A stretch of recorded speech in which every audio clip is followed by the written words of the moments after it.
Welcome to the Deep Dive.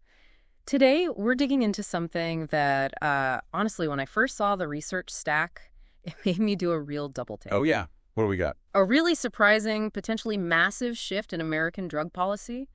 We're talking about former President Donald Trump publicly backing marijuana rescheduling. Wow. Okay.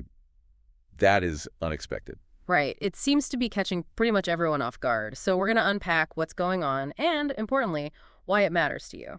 Yeah, this sounds like more than just another political headline. From what I've seen in the sources, it really looks like a seismic shift. Seismic shift, that's a good way to put it. It's sending ripples, across the political, the medical, even the economic landscapes.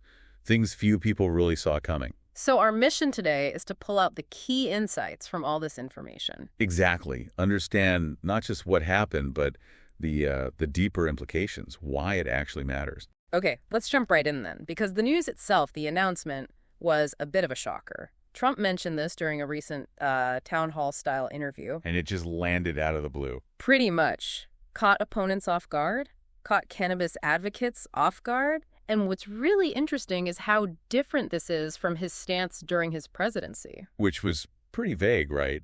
Almost non-committal on cannabis laws back then. Exactly. So this is quite the pivot, wouldn't you say? Absolutely. And the core issue here, which many of the sources call, outdated, unjustified, and harmful. Harmful to patients and businesses. Right. It's marijuana's current federal classification, Schedule 1, under the Controlled Substances Act. And Schedule 1, just to remind everyone, that's the highest level, right? The highest. We're talking the same category as heroin and LSD. Wow. Which implies, legally speaking, no accepted medical use and a high potential for abuse, a stance that, has been challenged for years now. So Trump now seems to be moving towards, or at least sounding like he supports, a growing bipartisan view on this. Which is interesting because this isn't an entirely new idea in Washington, is it?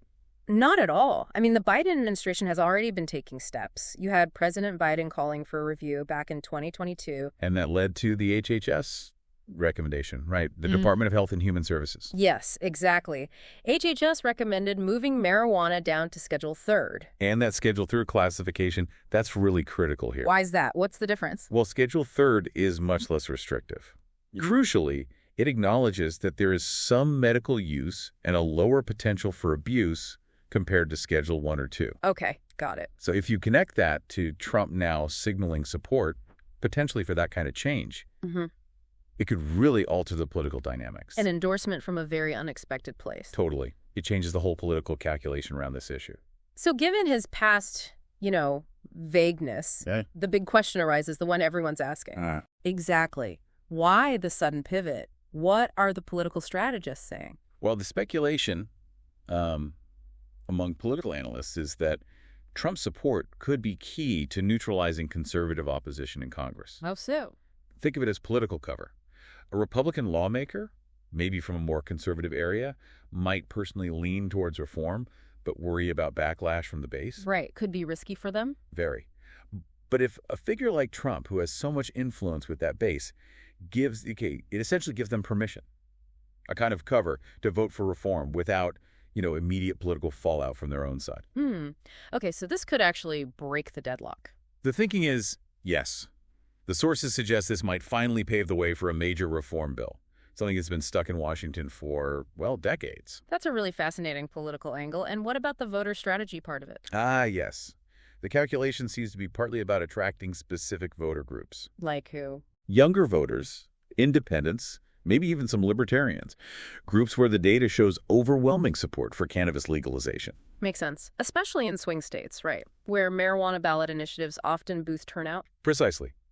It's seen as part of a broader campaign strategy to widen his appeal. Whether it works, of course, depends on if it feels authentic and leads to action, not just talk. It's a high-stakes political gamble, then. With potentially high rewards, yes. Okay, let's shift gears a bit. Beyond the politics, the economic implications here are described as, massive. Oh, absolutely massive. Rescheduling, say to Schedule 3, could unlock some really concrete economic benefits. Such as? Well, for one, federal funding for cannabis research. It's incredibly difficult to get that now under Schedule 1. That would likely open up. Okay, more research. What else? Maybe even more significantly, the banking situation. Right now, banks are really hesitant to work with cannabis companies because it's federally illegal. Big legal risks. Right, the 280E tax issue too, I've heard about that. Crippling for businesses. Exactly. They can't deduct normal business expenses.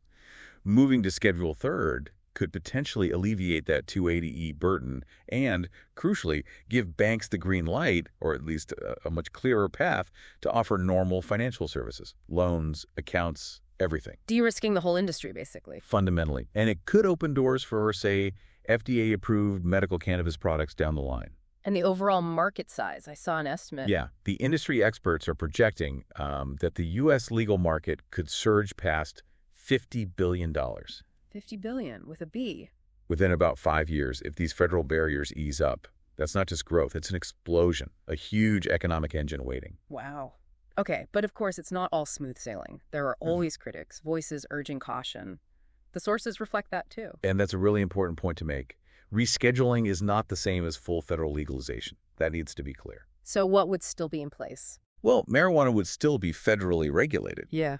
Possibly taxed more heavily even. And critically, states could still keep their own bans. It wouldn't suddenly be legal everywhere. Right. State laws still matter. Definitely. And then there's the skepticism about Trump's sincerity. Some analyses point to his, let's say, inconsistent record on drug policy and criminal justice reform in the past.